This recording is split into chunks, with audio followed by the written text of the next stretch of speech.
Shalom jemaat Tuhan, GBT Kristus Pengasih, Ketua Menanggal, dan Kutisari. Hari ini kita akan ibadah untuk kebangkitan, merayakan kebangkitan Yesus Kristus. Mari saya ajak Bapak Ibu Saudara, saudara semua, meskipun kita dipisahkan oleh jarak, hanya bisa ibadah secara online, tapi mari kita mau siapkan hati kita, pikiran kita. Mari Bapak Ibu bisa mengambil posisi yang baik, duduk, berpakaian yang rapi. Kita mau sama-sama mempersiapkan diri untuk menyembah Tuhan, ibadah bersama-sama. Mari kita mau berdoa terlebih dahulu untuk mulai ibadah pada pagi hari ini. Kami mengucap syukur Tuhan, berterima kasih. Kau sudah begitu baik buat setiap kami Tuhan. Kalau pada hari Jumat yang kemarin Tuhan, kami boleh merayakan kematian-Mu Tuhan. Engkau berikan darah-Mu Tuhan. Sekarang Tuhan pagi hari ini kami ingin merayakan kemenangan-Mu Tuhan, kebangkitan-Mu Tuhan, yang sudah memberikan keselamatan, hidup yang baru buat setiap kami Tuhan. Yang mau bersama-sama Tuhan bersuka cita Tuhan, merayakan kemenangan-Mu pagi hari ini Tuhan.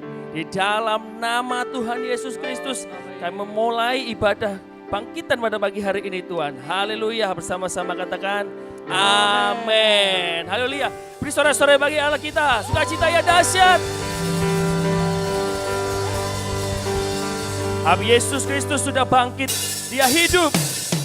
Haleluya.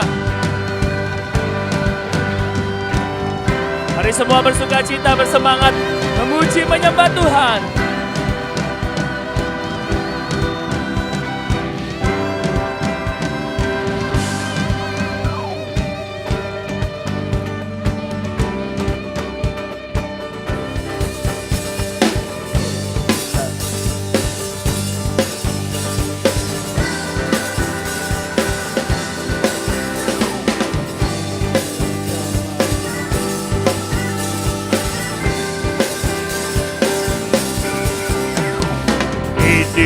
Zaman Elia, nyatakanlah firman Tuhan.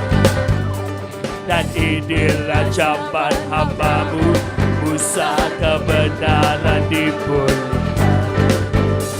Dan meskipun zaman ujian, cobaan, penangkap dan kelaparan, di antara kita kan tetap berseru, siapkan jalan bagi Tuhan. Dia datang di atas awan, sambil bersinar, surga kebenaran, angkat suara di tahun Yobel, dari bukit Sion keselamatan datang. Mari semuanya sukacita bersorak-sorai, mari semua bertepuk tangan. Inilah zamannya Hezkiel, tulang kelinting kehidupan. Dan inilah zaman hamba-Mu, Daud Baik Pujian dipulihkan. Dan inilah zaman buaya besar, ladang menguningi dunia. Kami telah bekerja di kebun hati, siapkan jalan firman Tuhan. Dia datang di atas awan, sambil bersinar, surga kebenaran, angkat suara Tuhan di tahun Yobel, dari bukit Sion keselamatan datang. Dia datang di atas awan, sambil bersinar, surga kebenaran, angkat suara Tuhan di tahun Yobel, dari bukit Sion keselamatan datang.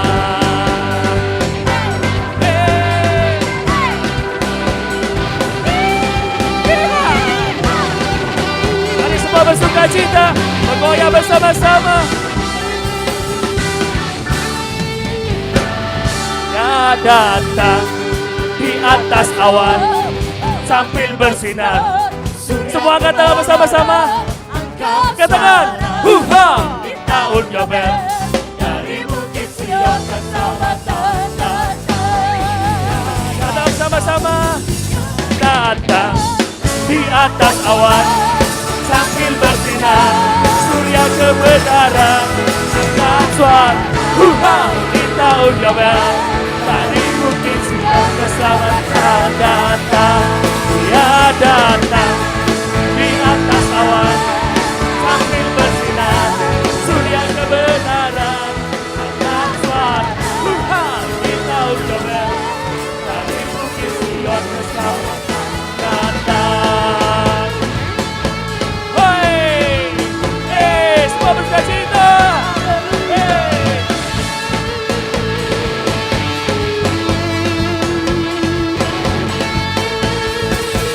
Yang telah ada, yang ada, yang akan datang.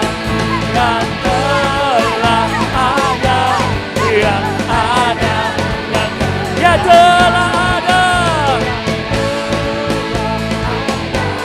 yang ada, yang akan datang. Yang telah ada, yang ada, yang akan ada, yang ada, yang akan datang. Beri sorak-sorai bagaimana kita yang dahsyat. Yesus namanya. Dia sudah ada saat ini. Haleluya. Haleluya, sebab Tuhanlah hanya satu-satunya kekuatan kita. Mari kita lebih bersorak-sorai lagi memuji Tuhan. Yeay.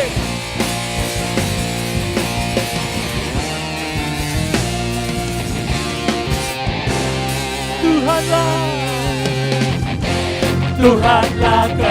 kekuatan dan maksudku. Ya gunung batu, Ya gunung batu dan keselamatanku. hanya padamu hatiku percaya. Kau menara, menara, dan kota perlindungan. Tuhanlah kekuatan dan mazmurku. Ya gunung batu dan keselamatanku. Hanya padamu hatiku percaya. Kaulah menara dan kota. Kami mau bersyukur Tuhan.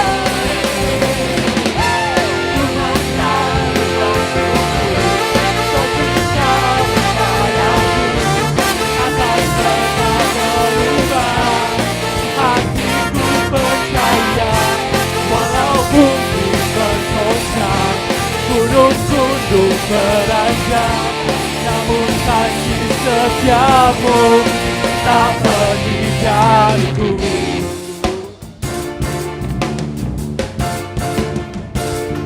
Hati kami percaya Tuhan, Kaulah yang sanggup memberikan kekuatan, memberikan hidup kepada setiap kami.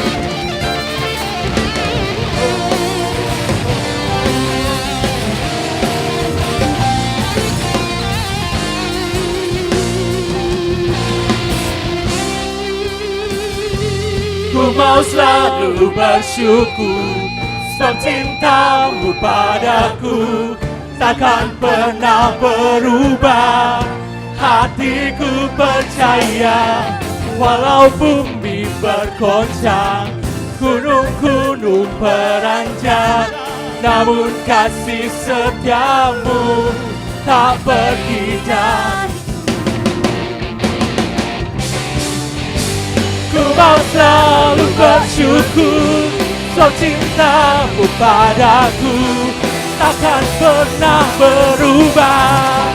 Hatiku percaya, walau bumi bergoncang, gunung-gunung beranjak, namun kasih setiamu tak pergi. Kasih setiamu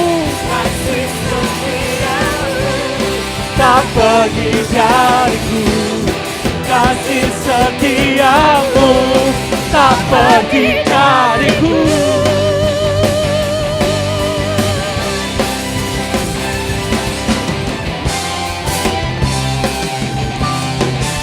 Haleluya,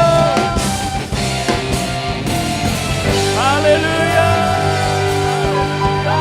Mari sorakan kemenangan bagi nama Tuhan. Dari tempat dimanapun saudara berada, Amin. sorakan kemenangan bagi nama Tuhan.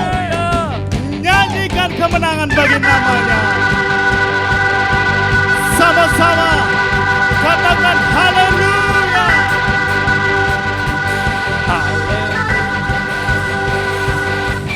Haleluya.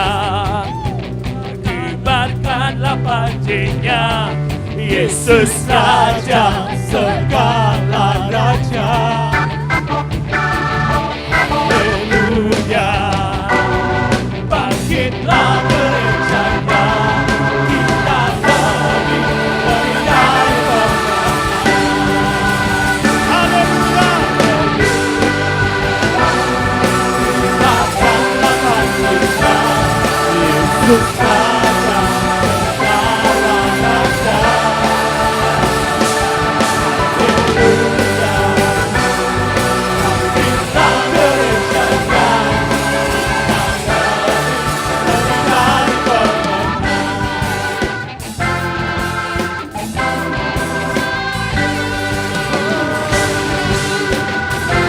Mari dengan percaya katakan kita lebih. Kita lebih dari pemenang, kita lebih dari pemenang, kita lebih dari pemenang, kita lebih dari pemenang, kita lebih dari pemenang, kita lebih dari pemenang. Jika Allah di pihak kita, siapa dapat melawan? Katakan Kita lebih dari pemenang.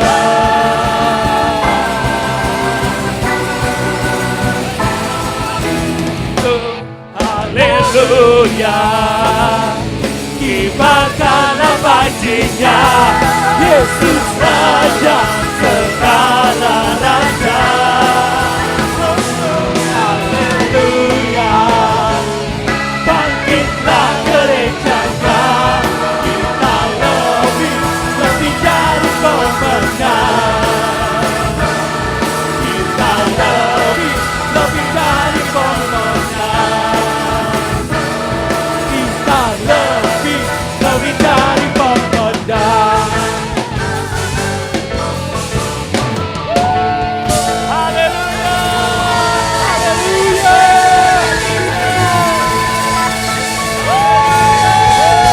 Sorakan haleluya.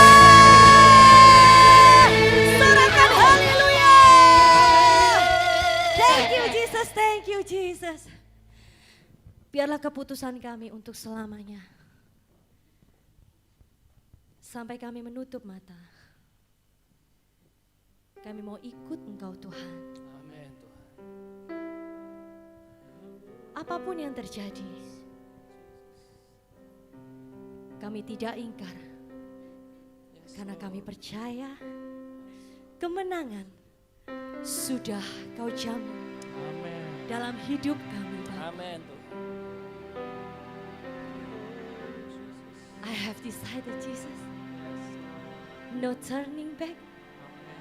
No turning back Jesus. Thank you Jesus.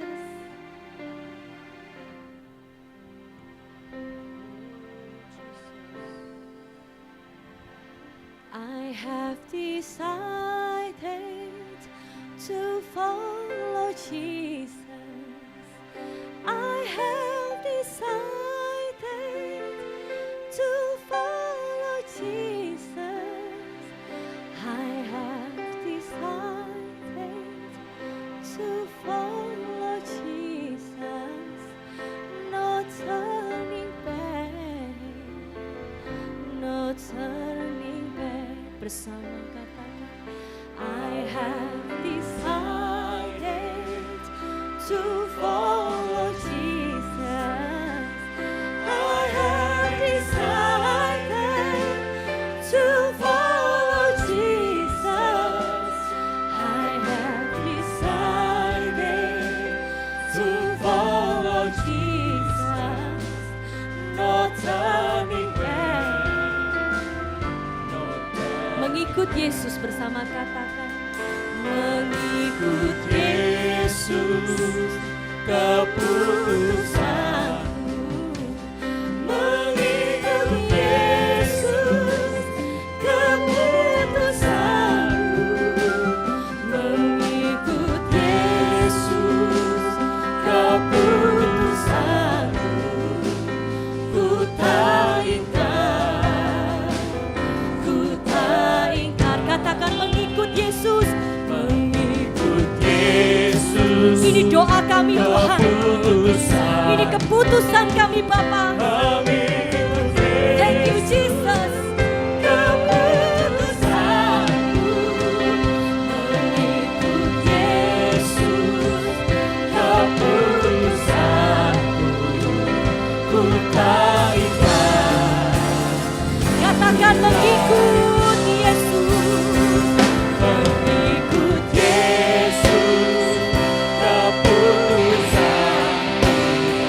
Oh, mengikut Yesus keputusanku, mengikut Yesus keputusanku, ku tak ingkar. Katakan mengikut Yesus dengan segenap hati. Mengikut Yesus keputusanku, mengikut Yesus keputusanku, mengikut Yesus keputusanku, ku tak ingkar. Katakan salib di depan, aku percaya Tuhan. Salib di depan, dunia aku tinggal. Salib di depan, dan aku tinggal. Salib di depan, dunia aku tinggal. Ku tak ingkar. Satu kali dengan imanmu, percaya katakan. Salib di depan, dunia aku tinggal. Salib di depan, dunia aku tinggal. Salib di depan, dunia aku tinggal. Ku tak ingkar, ku tak ingkar Tuhan, ku tak ingkar. Dengan segenap hati katakan, ku tak ingkar, ku tak ingkar.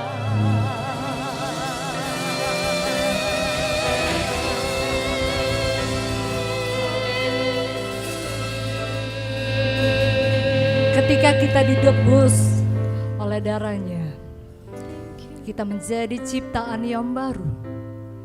Berbahagialah kita yang sudah ditebus, karena Yesus sudah bangkit dan mati buat kita orang berdosa.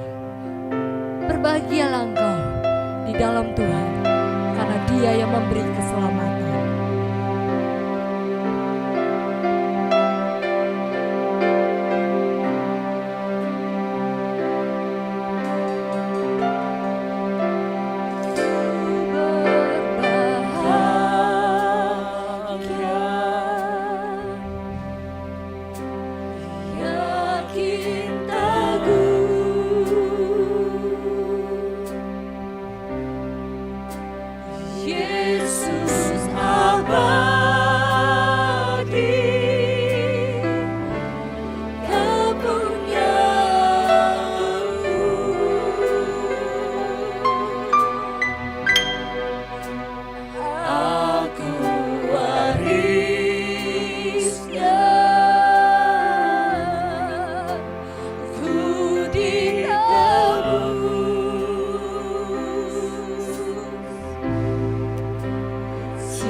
Mari bernyanyi bersama-sama. Aku berbahagia, aku bahagia.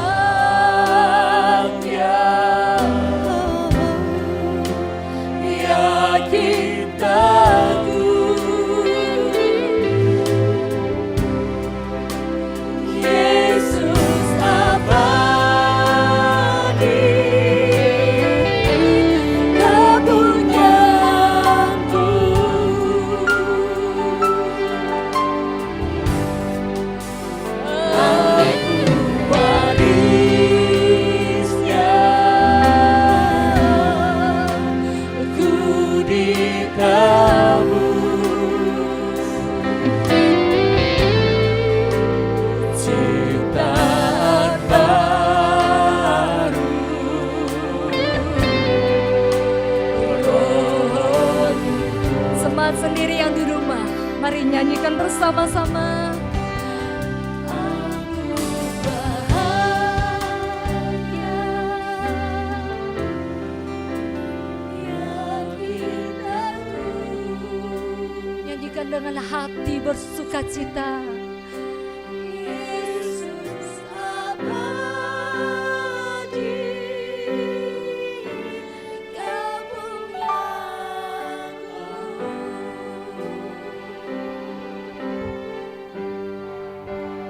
Aku warisnya,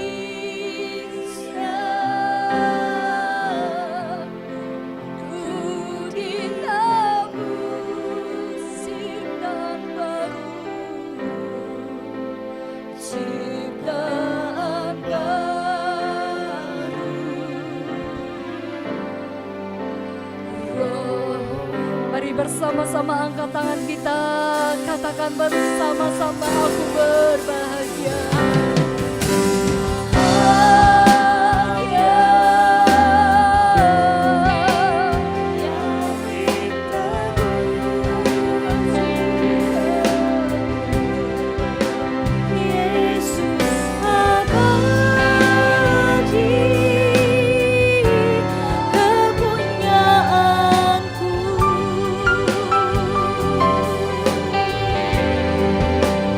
Aku warisnya, ku ditebus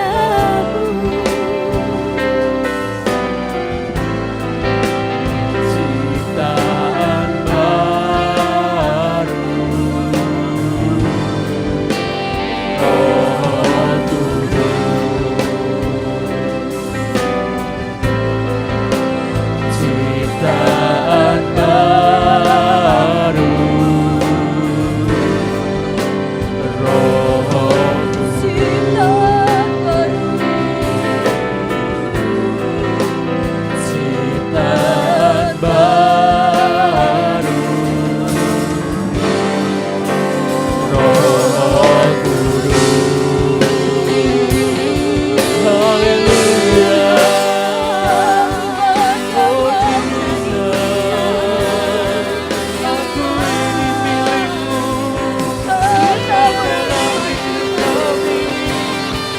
Kau dalam hidup kami, kau kehendak kami. Kami ciptaan baru yang kau tebus, milik kepunyaanmu. Haleluya. Kami bersyukur, aku berbahagia.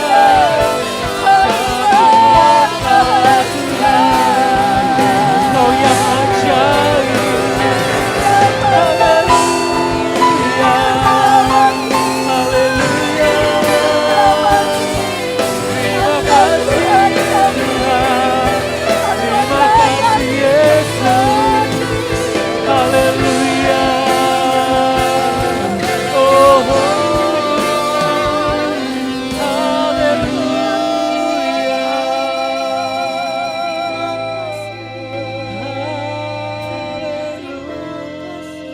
Kami berkata kami berbahagia punya Allah seperti Engkau Tuhan. Yang hari ini Engkau bangkit membuktikan Engkau Allah Tuhan yang hidup. Kau menebus dosa kami Tuhan. Kau memberikan satu keselamatan yang kekal buat kami orang percaya Tuhan. Kami menjadi ciptaan yang baru Tuhan. Lewat kebenaran firman-Mu yang akan kami dengar pada pagi hari ini, itu memberi kekuatan buat roh kami tetap mengikuti Engkau Yesus. Dengan keadaan situasi apapun juga kami berkata kami tetap mengikuti Engkau Tuhan. Karena Roh Kudus Tuhan sudah berikan bagi kami orang percaya Tuhan. Urapi hamba-Mu yang akan menyampaikan kebenaran-Mu. Biarlah setiap jemaat yang ada di rumah, setiap jemaat yang mendengarkan kebenaran firman Tuhan, pada pagi hari ini mereka dibebaskan, mereka dilepaskan, mereka menerima mujizat-Mu Tuhan. Segala pujian syukur hanya bagi nama-Mu saja. di dalam nama Tuhan Yesus. Yang percaya katakan amin.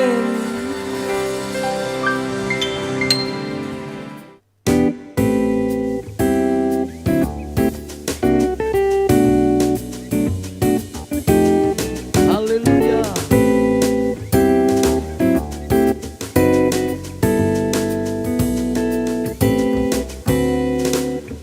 Anak Allah, Yesus namanya, menyucikan, menyembuhkan, bahkan mati, tebus dosa kita, kubur kosong, membuktikan Dia hidup, sebab Dia hidup. Ada hari esok, sebab Dia hidup. Ku tak gentar, karena ku tahu Dia pegang hari esok. Hidup jadi berarti sebab Dia hidup, sebab Dia hidup. Ada hari esok, sebab Dia hidup.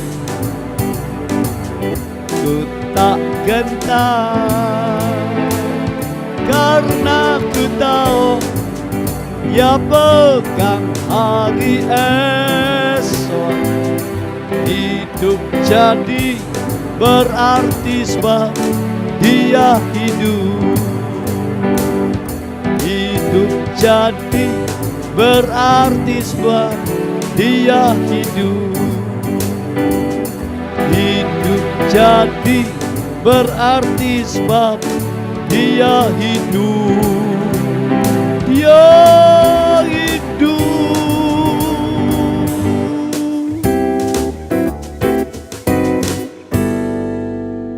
Haleluya.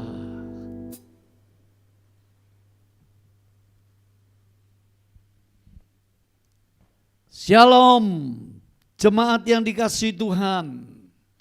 Kita bertemu kembali dalam kasih-Nya melalui ibadah online, merayakan Paskah kebangkitan Kristus. Puji nama Tuhan.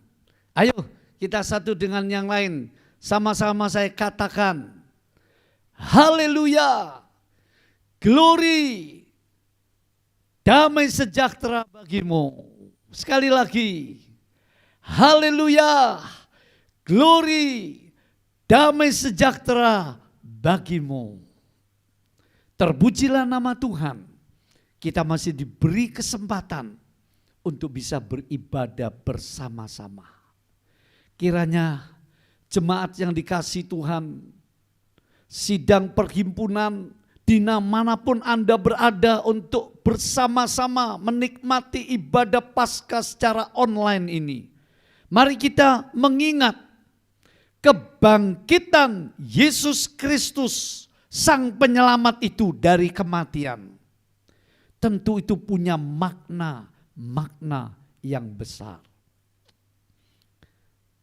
Kita perlu menyediakan hati penuh kerendahan. Konsentrasikan pikiran.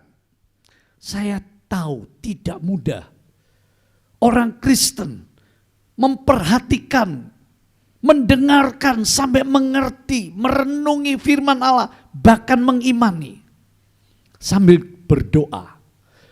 Kiranya firman Tuhan yang akan saya taburkan bisa menjadi remah, menjadi peneguhan, jawaban bagi hati-hati yang sedang mengalami berbagai masalah, berbagai kebimbangan, kelemahan, bahkan menjadi pengetahuan rohani yang bisa memberikan kita dorongan, teguh teguran agar kita menjadi anak-anak Tuhan yang semakin berbobot dan berkenan di hadapan Tuhan. Kita akan membaca firman Tuhan pada ibadah Paskah pagi hari ini. Lukas 24 ayat yang ke-34. Firman Tuhan katakan begini. Kata mereka itu, sesungguhnya Tuhan telah bangkit. Sesungguhnya Tuhan telah bangkit dan telah menampakkan diri kepada Simon Petrus. Kalau kita juga membaca 1 Korintus 15 ayat 20, jemaat silakan buka di Alkitabmu yang elektrik maupun yang tekstual. Firman Tuhan berkata, tetapi yang benar ialah bahwa Kristus telah, bukan akan, telah bangkit atau telah dibangkitkan dari antara orang mati sebagai yang sulung, yang pertama dari orang-orang yang telah meninggal dunia. Jelas dari kedua ayat ini, mari kita merenungi, mengimani, menaruh di pikiran sampai hati kita, supaya pasca kebangkitan ini, haleluya, memberi kita pencerahan, memberi kita jawaban, memberi kita wawasan kebenaran. Kata sabda Tuhan, apabila engkau mengerti kebenaran itu akan membebaskan kamu. Haleluya. Kita lihat yang pertama dari ayat ini. Sesungguhnya Tuhan telah bangkit. Itu kata kesaksian dari murid-muridnya. Artinya di sini yang pertama, ini kuasa atau fakta kebangkitan Kristus dari kematian. Yang pertama ini memberi informasi yang benar dan agung. Di dunia ini banyak informasi dan belum tentu kebenarannya. Dan isinya belum tentu agung mulia informasi itu. Seringkali informasi itu mengerikan, menyedihkan. Tetapi ini kabar gembira Paskah. Yesus telah bangkit. Dia hidup kembali dari maut dikalahkan. Ini berarti informasi yang memberikan kebenaran, memberikan fakta yang agung dalam sejarah umat manusia. Kebangkitan Yesus Kristus dari antara orang mati, itu peristiwa ilahi yang nyata dalam dunia fana ini. Berarti ini fakta sejarah yang belum bisa dibantah kebenarannya sampai hari ini. Belum ada penemuan ataupun tulisan yang benar-benar bisa membantah informasi yang benar, yang agung mulia ini, bahwa Yesus Kristus telah bangkit. Artinya, jangan gampang menyamakan Yesus Kristus dengan tokoh-tokoh dunia. Jangan gampang menyetarakan Tuhan Yesus Kristus sebanding dengan tokoh-tokoh hebat di dunia ini. Ini informasi dalam sejarah peradaban manusia. Tidak ada seperti dia. Itu sebab Petrus dalam khotbahnya dengan sungguh-sungguh dia katakan, di kolong langit ini Tidak ada nama lain yang bisa memberikan keselamatan. Filipi pasal 2 Rasul Paulus berkata, di dalam Dia dikaruniakan nama di atas segala nama.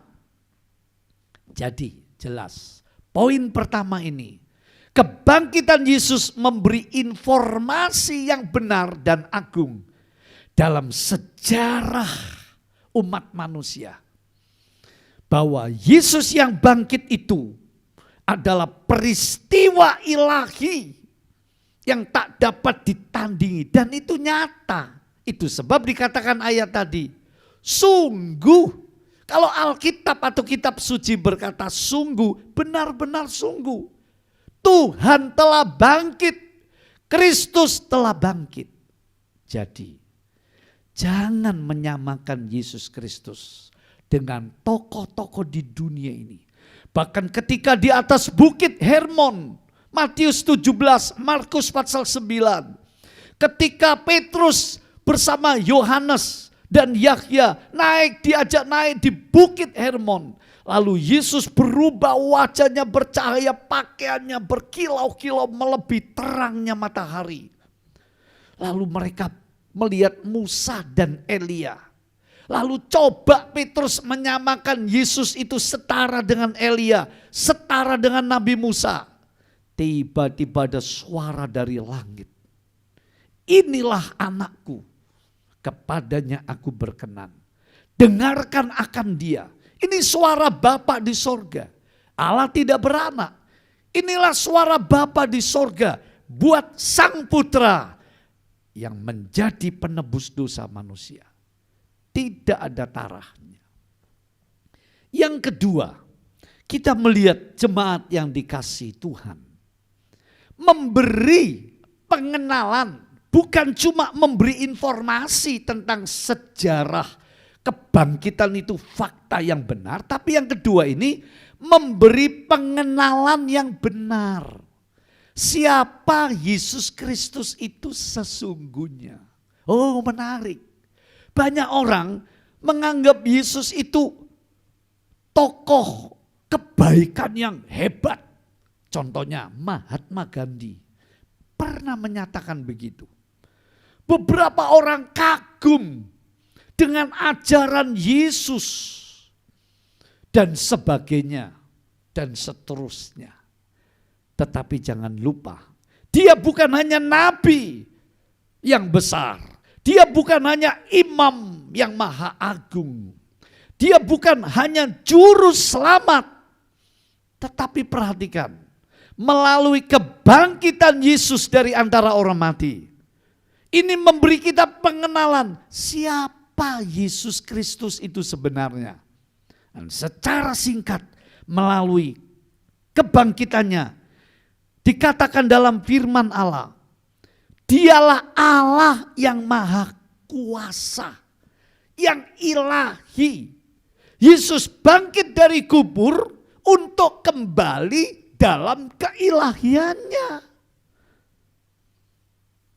Coba kita baca Yohanes pasal 20 ayat 26 sampai 29. 8 hari kemudian murid-murid Yesus berada dalam satu rumah. Dan ada Thomas di situ bersama-sama dengan mereka.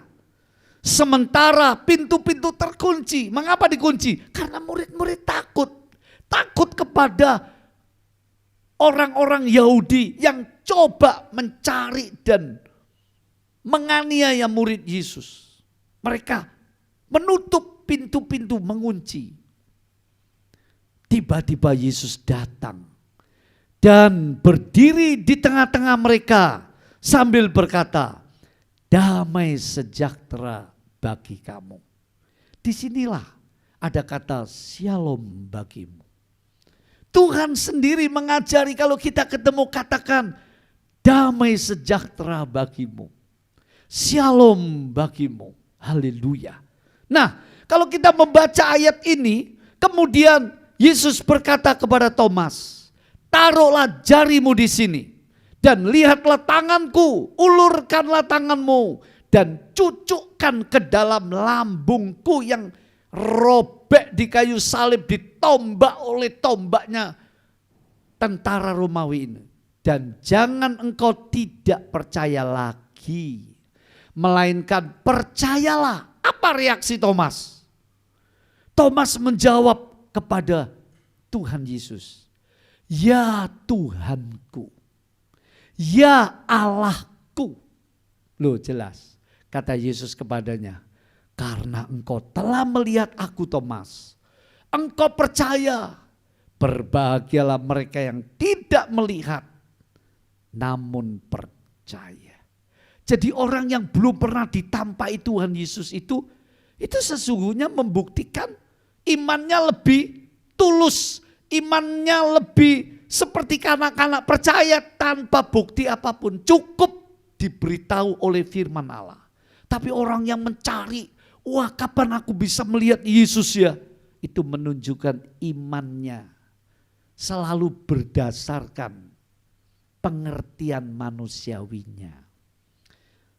Jemaat sekalian dikasihi Tuhan, kalau kita perhatikan siapa Yesus sesungguhnya? Jawabannya, dia itu Allah yang maha kuasa, Allah yang mulia, yang kekal, Allah yang maha kasih, Allah yang penuh dengan kuasa, keadilan, dan seterusnya. Artinya, supaya kita mengagungkan, menyembah Dia, supaya kita memuliakan namanya, supaya kita mengasihi Tuhan Yesus melebihi segala-galanya. Itu pesannya. Itu sebab dalam Yohanes tadi Thomas berkata, ya Tuhanku, ya Allahku. Dia sujud, dia menyesal. Kenapa dia tidak percaya sampai Tuhan bilang, cucukkan jarimu ke tangan lobangku bekas dipaku di kayu salib. Dia berkata, ya Tuhanku, ya Allahku. Thomas sujud, Thomas menyembah, mengagungkan. Jadi kalau kita sudah tahu siapa Yesus sebenarnya, sekali lagi, melebihi sebagai nabi, sebagai rasul, sebagai imam agung, sebagai raja segala raja, sebagai anak Allah yang kekal. Dia melebihi semua, sesungguhnya dia Allah. Filipi pasal 2, sekalipun ia setara dengan Allah. Artinya dia itu Allah. Tapi dia rela jadi manusia untuk menebus dosa kita. Nah kalau sudah tahu siapa Yesus yang sebenarnya, maka saudaraku, kita perlu menyembah Dia, mengagungkan, melayani Dia dengan sepenuh hati, dengan penuh pengorbanan yang tulus, yang ikhlas. Kita mencintai Dia di atas segala-galanya. Itu juga artinya menjadikan Kristus sebagai Tuhan di hati kita. Coba kita baca 1 Petrus pasal 3 ayat 15. Ini persoalan anak-anak Tuhan. Persoalan kita semua. Persoalan umat manusia. Tidak menjadikan Tuhan sebagai Tuhan dalam hidup kita. Artinya apa sebagai Tuhan? Sebagai pemilik hidup kita. Sebagai penguasa. Sebagai pemimpin. Sebagai pengatur. Kita sudah kehilangan hak. Dia yang punya hidup kita. Dia yang menentukan langkah hidup kita. Seluruh hidup kita sampai nyawa kita di tangannya. Menjadikan Kristus Yesus Tuhan itu penting. Sebab Rasul Petrus pernah gagal. Dia tidak menjadikan Yesus Kristus sebagai Tuhan. Tapi dia ditolong oleh Tuhan. Untuk bangkit dari kegagalan. Untuk menang dari kekalahan imannya. Sebab itu dia menulis 1 Petrus pasal 3 ayat 15. Tetapi kuduskanlah. Artinya khususkanlah. Tidak boleh disaingi. Tidak boleh dibandingkan. Tidak boleh ada tempat di hati kita yang merebut tempatnya Kristus. Kuduskanlah, khususkanlah Kristus di dalam hatimu sebagai penolong, penghibur, bukan. Sebagai Tuhan. Cukup sampai di situ dulu. Ayat-ayat selanjutnya kalimatnya baca sendiri di rumah. Ini penting. Karena apa? Karena di poin kedua ini, siapa Yesus Kristus sebenarnya? Oh, dia Tuhan yang maha kuasa. Dia itu Allah sang pencipta, penebus. Oh haleluya. Tiada yang seperti dia. Sebuah pujian mengatakan tak ada yang seperti Yesus. Dia satu-satunya yang termulia di sorga, di bumi, sampai di bawah bumi. Dia yang berkuasa di sorga, di bumi, sampai di bawah bumi. Dan akhir zaman nanti kuasanya akan dinyatakan. Kerajaannya akan dinyatakan di dunia ini. Sesuai doa Bapa kami, datanglah kerajaanmu. Seperti di sorga, begitu juga di bumi ini. Tunggulah, saatnya akan tiba. Kristus akan datang ke dunia ini. Karena dia yang maha kuasa, yang mampu mengatur seluruh bumi ini menjadi aman, damai, sejahtera, adil dan makmur 1000 tahun, bahkan sampai sorga yang kekal. Puji nama Tuhan. Poin ketiga, pasca kebangkitan Yesus Kristus dari kematian. Coba kita perhatikan. Itu memberi pengharapan. 1 Korintus 15 ayat 20 itu, ya jikalau Kristus tidak dibangkitkan, 1 Korintus 15 20, 1 Korintus 15 ayat 17 saja yang kita baca, ya, ayat yang ke-17, dan jika Kristus tidak dibangkitkan, maka sia-sialah kepercayaanmu dan kamu masih hidup dalam dosamu. Artinya dalam hutang tanggungan dosamu. Tidak ada yang menebus, tidak ada yang bisa yang mengampuni. Jadi yang ketiga ini, kebangkitan Kristus memberi pengharapan untuk hidup yang akan datang. Maksudnya memberi kepastian. Memberi kepastian. Kepastian apa? Pengampunan dosa. 1 Korintus 15 ayat 17 tadi.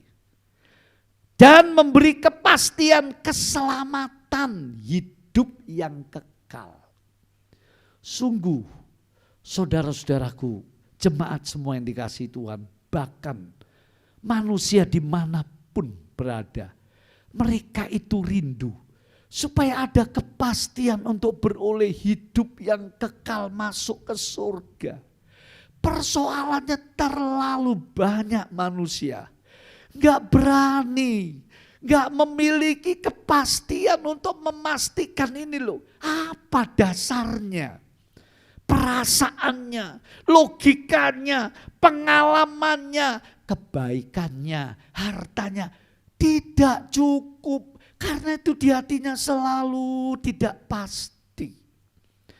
Kabar yang dahsyat, kabar gembira yang luar biasa. Kebangkitan Yesus memberi kepastian untuk hidup yang kekal.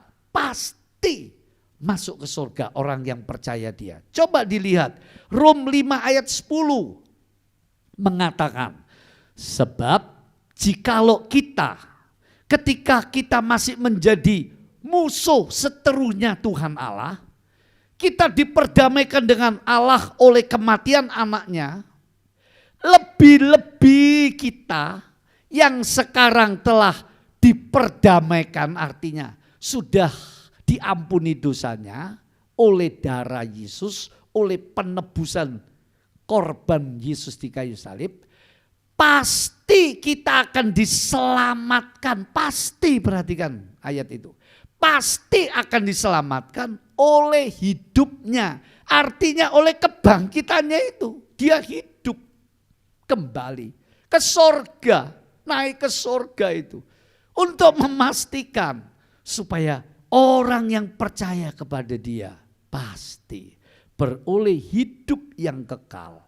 1 Petrus 1 ayat 3. Terpujilah Allah dan Bapa Tuhan kita Yesus Kristus yang karena rahmat-Nya yang besar telah melahirkan kita kembali. Nah, ini proses untuk beroleh selamat, percaya terima Yesus, lalu Roh Kudus melahirkan baru, artinya mengubah status kita dari orang berdosa menjadi anak-anak Allah, menjadi orang yang dibenarkan, yang beroleh selamat di dalam Tuhan. Kita dilahirkan kembali oleh kebangkitan Yesus Kristus, kata ayat 1 Petrus itu. Fatsal 1 ayat 3. Oleh kebangkitan Yesus Kristus dari antara orang mati kepada suatu hidup yang penuh pengharapan ini. Hidup yang kekal. Yang bisa diharapkan dengan pasti. Hidup yang kekal di sini konteksnya kaitannya masuk ke surga. Itu sebab waktu Yesus disalib, penjahat di sebelah kanan itu mendapat rahmat, mendapat hadiah yang luar biasa. Bukan karena agamanya, jasanya, apalagi karena agamanya ataupun kebaikannya, dia penjahat. Tapi begitu dia bertobat, percaya, terima Yesus, Yesus berkata, hari ini kamu bersama aku masuk di Firdaus, kerajaan Allah yang kekal itu. Haleluya. Jadi kebangkitan Yesus memberi pengharapan untuk hidup yang akan datang. Maksudnya selain memberi kepastian pengampunan dosa dan keselamatan, kebangkitan Yesus memberi pengharapan untuk hidup yang akan datang, yaitu memberi jaminan. Orang percaya pasti beroleh kebangkitan pertama. Artinya kebangkitan tubuhnya yang bisa rusak, bisa mati, dikubur di kuburan, di tanah itu, diganti dengan tubuh kemuliaan seperti tubuhnya Kristus yang bangkit dari kubur, begitu mulia, tembus batu gunung. Tubuhnya yang agung mulia bisa terangkat ke sorga, bisa hilang, bisa muncul. Bisa makan, tidak apa-apa. Tidak butuh kawin, tidak butuh pekerjaan, tidak butuh matahari, tidak butuh vitamin, dan seterusnya. Wah, terlalu banyak kalau diuraikan. Tubuh yang fana diganti dengan tubuh kemuliaan. Ini dijamin. Coba kita membaca Wahyu 20 ayat yang ke-6. Itu kebangkitan pertama. Berbahagialah dan kuduslah ia yang mendapat bagian dalam kebangkitan pertama itu. Kematian yang kedua, maksudnya di neraka, tidak akan berkuasa lagi atas mereka. Tetapi mereka akan menjadi imam-imam Allah dan Kristus. Dan mereka akan bersama-sama dengan dia 1000 tahun lamanya memerintah di bumi ini. Loh, jelas. Ada jaminan tubuhnya mulia. Sehingga dia bisa memerintah malaikat-malaikat dan memerintah bersama dengan Kristus dalam kerajaannya kelak. Roma 8 ayat 11. Jika Roh Kudus, Roh Allah, Roh yang membangkitkan Kristus dari antara orang mati itu diam dalam dirimu, tubuhmu yang fana, maka ia yang telah membangkitkan Kristus Yesus dari antara orang mati akan menghidupkan, garis bawah ini, akan membangkitkan, akan mengubah juga tubuhmu yang fana itu oleh Rohnya yang diam di dalam kamu. Karena itu Roh Kudus yang masuk di hati orang Kristen itu sebagai meterai, sebagai jaminan. Kelak tubuhnya akan dibangkitkan. Filipi pasal 3 ayat 11, Paulus dengan berapi-api, dengan rendah hati, memohon kemurahan Tuhan. Dia punya kerinduan. Menjadi kaya raya? Oh tidak dulu. Menjadi orang yang tenar sukses? Jauh dari pikirannya Paulus. Tapi kita lihat dari ayat Filipi 3 ayat 11. Supaya aku akhirnya beroleh kebangkitan dari antara orang mati. Dahsyat saudara, luar biasa. Ini kerinduan. Kalau tidak diterangi oleh firman Allah, kita ini seringkali punya kerinduan yang sia-sia. Punya kerinduan yang terlalu dangkal, terlalu duniawi. Tapi ini kerinduan. Bagaimana kerinduan itu bisa? Kalau Kristus tidak bangkit dari antara orang mati, dia menjadi buah sulung. Dia menjadi teladan contohnya. Puji nama Tuhan. Yang keempat, kita melihat kebangkitan Yesus Kristus dari antara orang mati. Memberi kemenangan untuk hidup yang sekarang. Kemenangan, memberi kemenangan untuk hidup yang sekarang. Bukan hanya hidup yang akan datang. Yang kita harap-harapkan. Tapi hidup yang sekarang di tengah situasi dunia yang penuh tantangan. Penuh masalah, penuh ketakutan. Akhir-akhir ini terus manusia diresahkan. Gak tahu apa yang akan terjadi hari esok. Bagaimana mengatasi situasi-situasi. Yang sangat tren sekarang ini menjadi kebingungan, kesusahan, ketakutan manusia. Virus corona. Bahkan ada berita bisa timbul virus-virus yang lain. Kita tidak mengerti. Tetapi Alkitab berkata, firman Tuhan berkata, kebangkitan Kristus memberi kemenangan untuk hidup yang sekarang. Kemenangan dari apa? Coba perhatikan, kemenangan atas kuasa iblis. Markus 16 ayat 17. Tanda-tanda ini akan menyertai orang percaya. Mereka akan mengusir setan-setan dalam namaku. Loh, jelas sudah. Kalau saudara baca Yakub pasal 4 ayat 7. Karena itu, tunduklah, taatlah, berimanlah, berserahlah yang sungguh-sungguh kepada Allah di dalam Tuhan Yesus. Dan lawanlah iblis. Maka iblis akan lari daripadamu. Ini luar biasa saudara. Karena itu orang Kristen yang sungguh-sungguh diurapi Tuhan.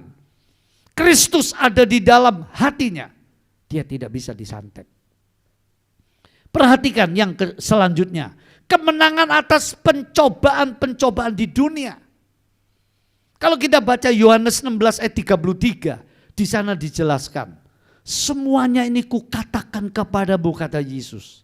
Supaya kamu beroleh damai sejahtera, ketenangan, kekuatan.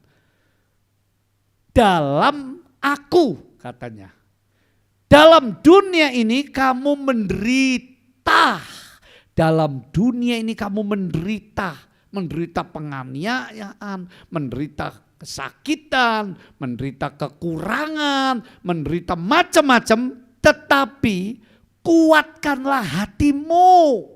Ayo jemaat, pendengar sekalian dimanapun Anda berada, Tuhan ingin kuatkan hatimu. Dikuatkan dengan apa? Dengan harta, dengan pendidikan? Belum tentu.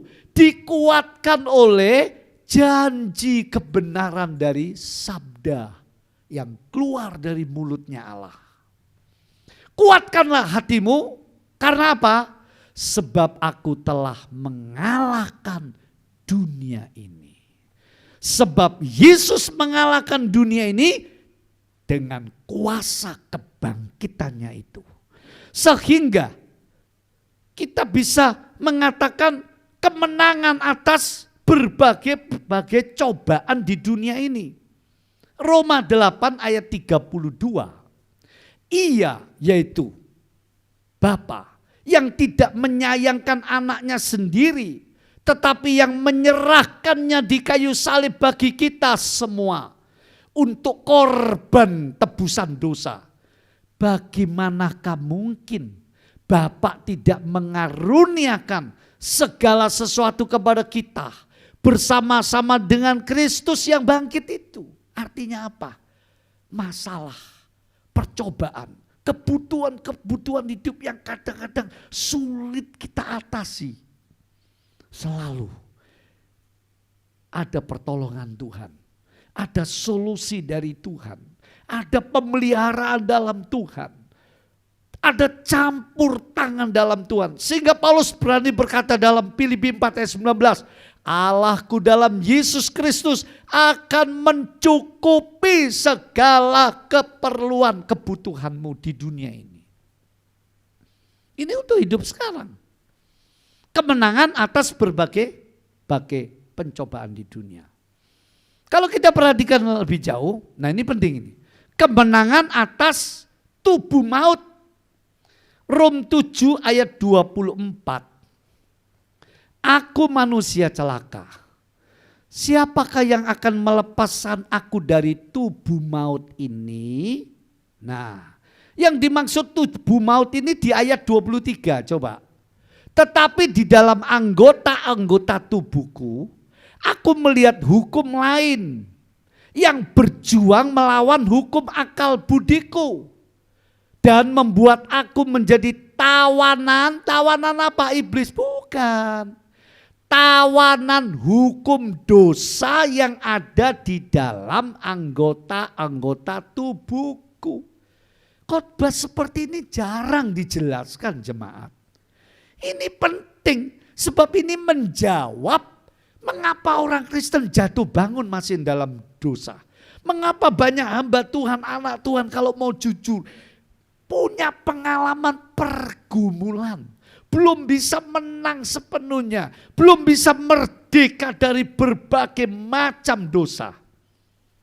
Nah, nanti saya jelaskan, perhatikan baik-baik. Ini perlu konsentrasi, perlu merenung, dengar baik-baik.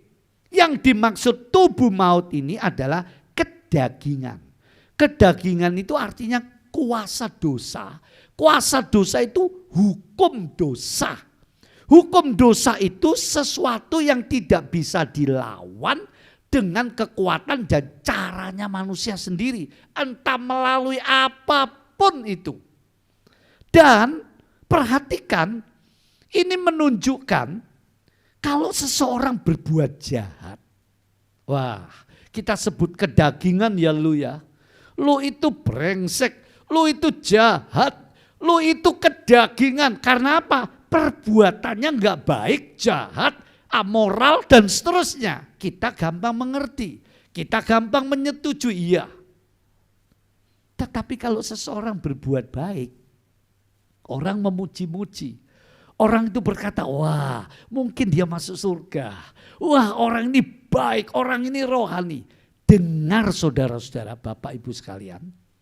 Kalau kita perhatikan soal berbuat jahat dan berbuat baik. Ini masalahnya bukan di perbuatannya. Perbuatannya itu permukaannya. Yang kita bisa lihat, kita nilai, kita timbang, kita pikir. Tetapi di pemandangan Allah, itu selalu dilihat sumbernya.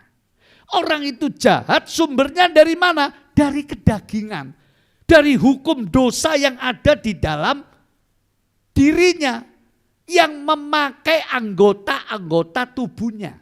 Jadi tubuh ini alat dari dosa.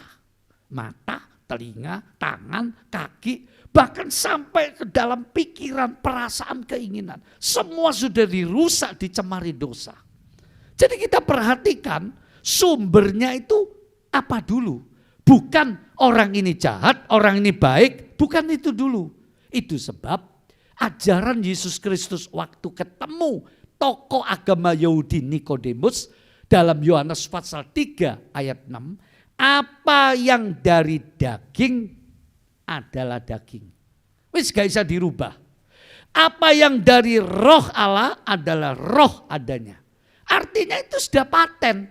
Itu sebab saudara, mari kita sadari. Kalau kita berbuat baik, Banyak orang memuji kita, melayani Tuhan, kita berbakti, kita beramal, kita berkorban, kita memuji Tuhan. Tetapi kalau itu berasal dari kekuatan kita sendiri, semangat tekad kita sendiri dari jiwani kita, belum cukup loh, ingat loh. Sebab itu berasal dari daging. Tidak bisa menyenangkan Allah. Coba saudara lihat contohnya waktu Yesus bangkit. Petrus di Tasik Tiberias. Di Danau Galilea itu. Yohanes pasal 21. Tuhan Yesus tanya, Simon, apakah engkau mengasihi aku? Sampai 3 kali. Biasanya diartikan di tafsir karena Petrus menyangkal 3 kali kepada Yesus Kristus. Tapi kalau saya renungkan, bukan itu persoalan yang lebih penting, yang lebih dalam. Karena Petrus menjawab dari kebaikan kemanusiaannya yang disebut tadi dari kedagingannya.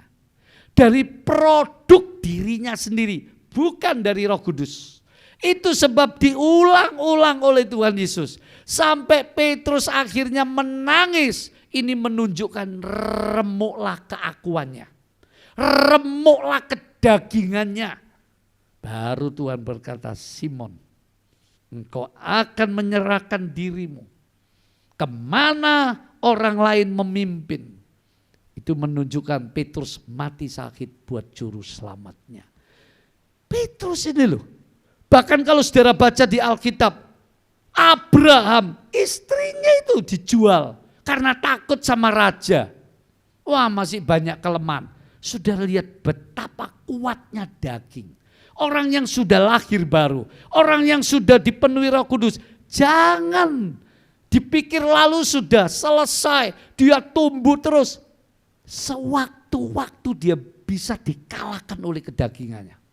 Mungkin tidak berbuat jahat, mungkin tidak berbuat asusila, mungkin tidak menipu, mungkin tidak berbuat yang lain-lain. Tetapi kalau dia sombong, kalau dia melayani Tuhan diam-diam dengan kekuatannya sendiri, dengan tekad semangatnya, gairahnya sendiri yang berasal dari jiwanya, dari sumber kedagingannya, hanya Allah yang bisa menilai. Apa akibatnya? Matius 7. Tuhan, aku sudah mengajar dalam namamu. Aku sudah mengusir setan dalam namamu. Aku sudah bernubuat dalam namamu. Ini kan perbuatan baik semua. Kenapa Tuhan berkata, enyahlah kamu yang berbuat jahat. Aku tidak mengenal engkau. Saudara pikir mereka ini berbuat jahat? Kalau menurut saya tidak. Mereka ini melakukan, entah mengajar, ini hal-hal keagamaan, entah bernubuat, entah berdoa, entah memberi sedekah, memberi persembahan untuk pekerjaan Tuhan, melayani Tuhan dengan semangat, dengan gairah. Tapi sumbernya dari kedagingan. Sehingga oleh Tuhan tidak berkenan ditolak. Itu yang disebut jahat.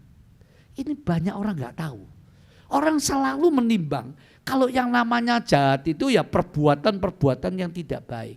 Tapi di mata Allah, prinsip Allah, penilaian Allah, pengalaman orang Kristen yang diwakili oleh Paulus dalam Roma 7, itu menunjukkan dari mana dulu sumbernya. Kalau sumbernya dari Roh Kudus, itu baru. Nah, ini butuh waktu. Sungguh seumur hidup. Begitu kita lengah, begitu kita lupa, tanpa dipimpin, tanpa ditolong, tanpa hidup dalam Roh Kudus, pasti kita akan jatuh dalam daging. Entah itu perbuatan jahat, entah itu perbuatan baik, tapi sumbernya daging dan itu tidak bisa berkenan pada Allah. Akhirnya, kemenangan atas kuasa maut atau kematian. Yang mati tidak jadi mati oleh karena kehendak dan kuasa Tuhan. Banyak terjadi kesembuhan ajaib, mujizat yang harusnya mati jadi hidup. Beberapa kesaksian orang yang sembuh dari corona, harusnya mati, hidup, harusnya mati karena kanker, hidup. Itu namanya mujizat, kuasanya masih ada, masih bisa terjadi. Ayo kita nggak perlu mendebatkan ini.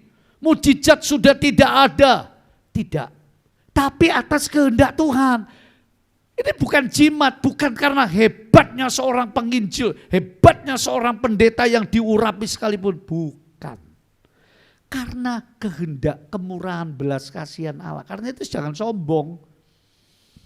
Ya, atas kehendak Tuhan dan oleh kuasanya yang mati tidak jadi mati. Contohnya Lazarus dalam Yohanes 11 dibangkitkan dari kuburnya. Tetapi kalau toh harus mati, berbahagia, kata Wahyu Fatsal 14 ayat 13. Wahyu 14 ayat 13, aku mendengar suara dari sorga berkata, tuliskan, berbahagialah orang yang mati dalam Tuhan sejak sekarang ini. Sungguh kata Roh, mereka akan berhenti beristirahat dari jerilah mereka. Karena mereka akan menerima ya segala yang dilakukan melayani Tuhan itu. Itu pahalanya akan menyertai mereka. Terjemahan baru, berbahagialah orang yang mati ketika ia melayani Tuhan.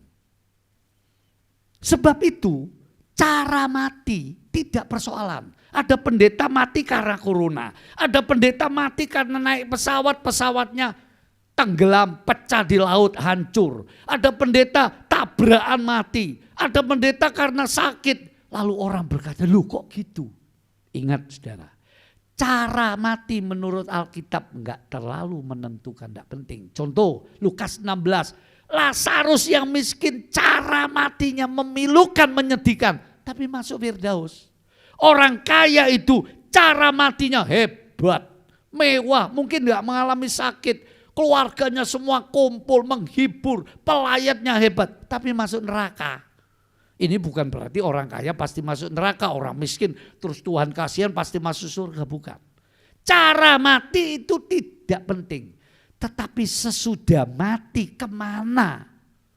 Mati di dalam apa? Kalau mati di dalam iman kepada Yesus, mati karena melayani Tuhan, mati karena membela Injil, mati karena hidup benar, lalu dianiaya.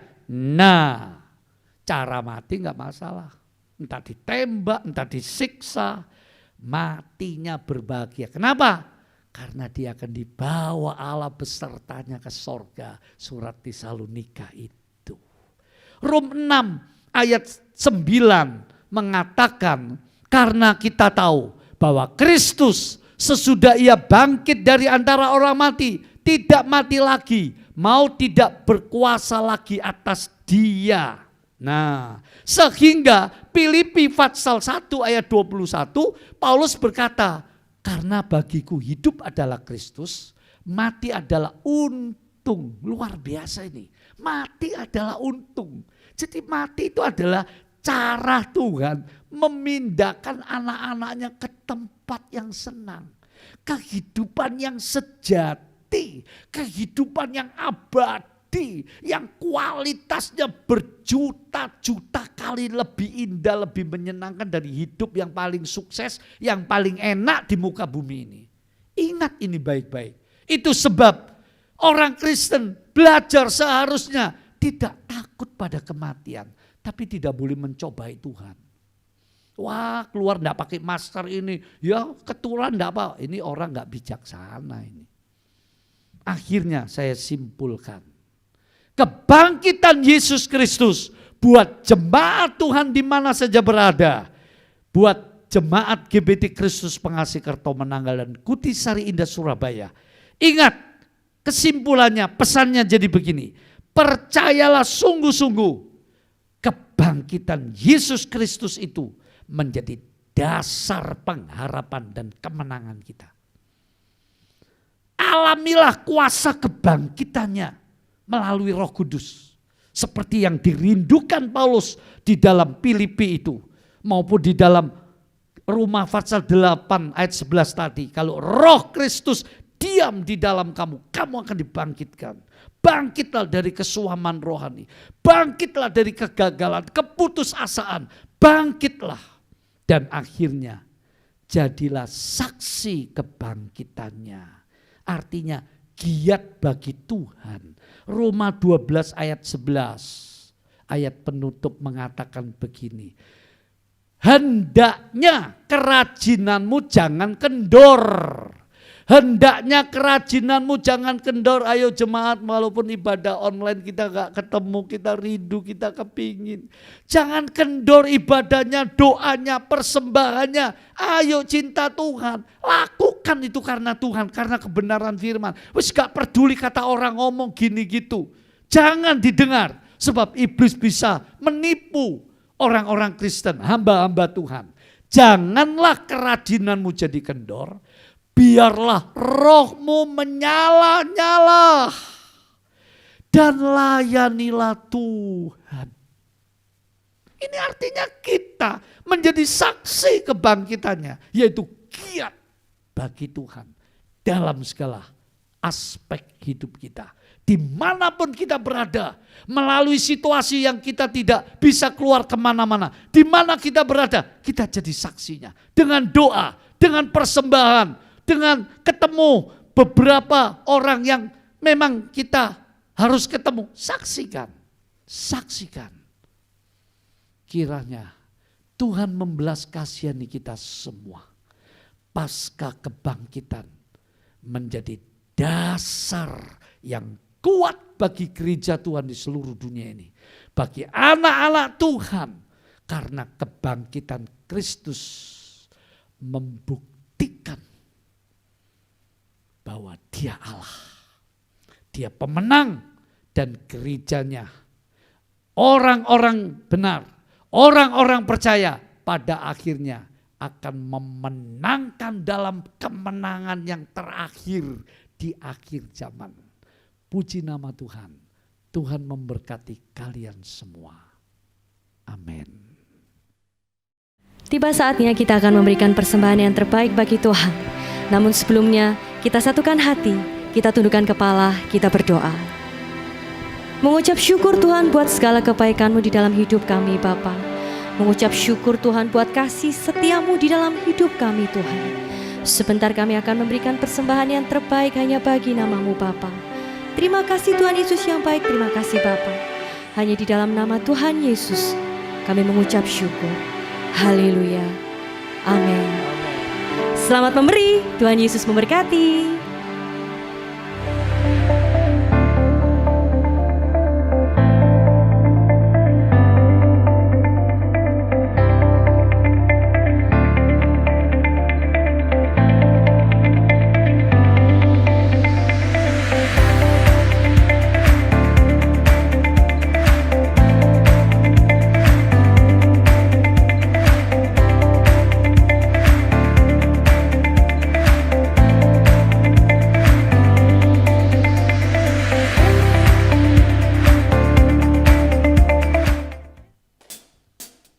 Tuhan, sama-sama kita bersuka cita untuk kita menutup ibadah pada pagi hari ini. Saya ajak Bapak Ibu Saudara sama-sama sore-sore sekali lagi.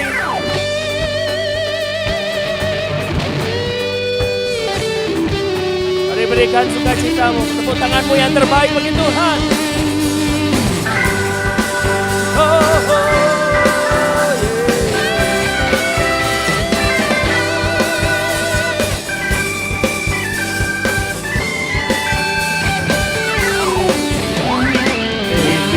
Zaman Elia, nyatakanlah firman Tuhan.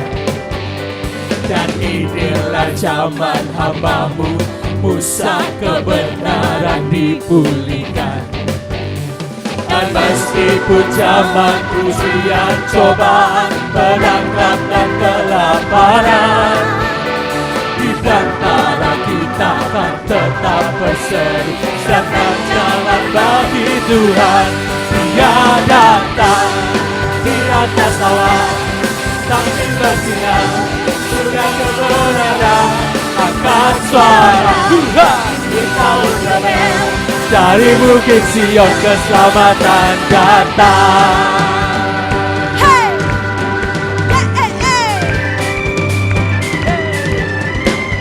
Inilah zaman Yehezkiel, sulang kering dihidupkan. Dan inilah zaman hambamu Daud, bait pujian dipulihkan. Dan inilah zaman tuayan bersalah dan menguningi dunia. Kamilah bekerja di kebun anggur, nyatakanlah firman Tuhan. Dia datang di atas awan, tampil bersinar, surya kebenaran. Sama-sama. Tahun Babel, dari Bukit Sion keselamatan datang. Dia datang di atas awan, tampil bersinar, surya kebenaran angkat suara. Tahun Babel, dari Bukit Sion keselamatan datang.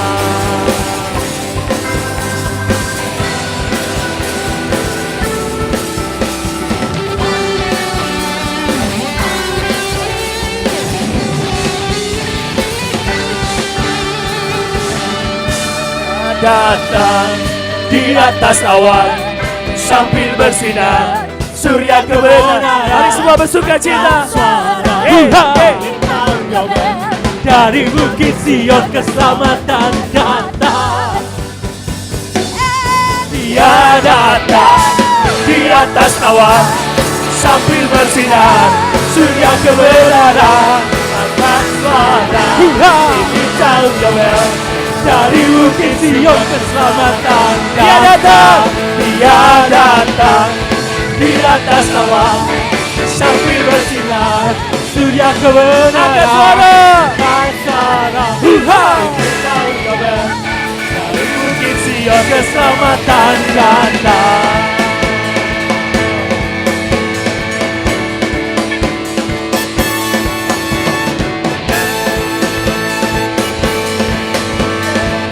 Bersama-sama yang telah ada, Yang telah ada, yang ada, yang akan datang. Yang telah ada, yang ada, yang akan datang. Yang telah ada, yang ada, yang akan datang. Yang telah ada, yang ada, yang akan datang. Yang telah ada, yang ada, yang akan datang.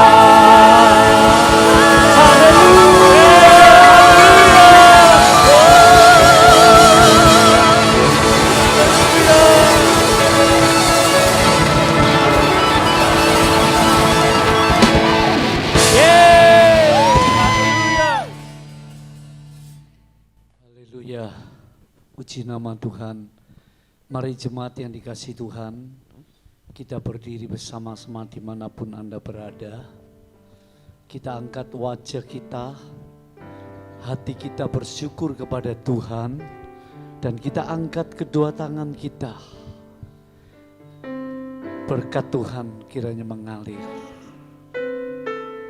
Jemaat yang dicintai Tuhan, turunlah atas hidupmu rahmat besar dari Allah Bapa di sorga.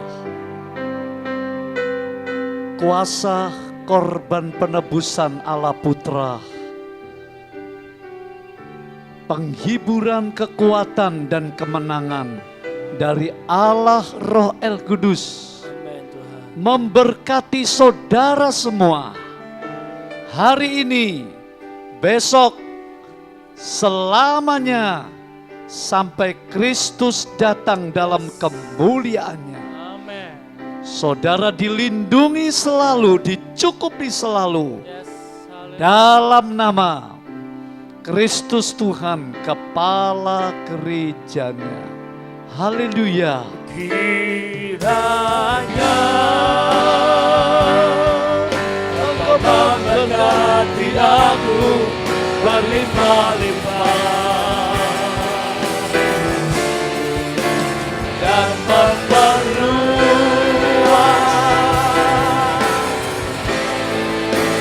daerahku. Oh, puji Tuhan, kiranya aku menyertai aku dan melindungi aku, yes, daripada malapetaka sehingga kesakitan tidak menimpa aku.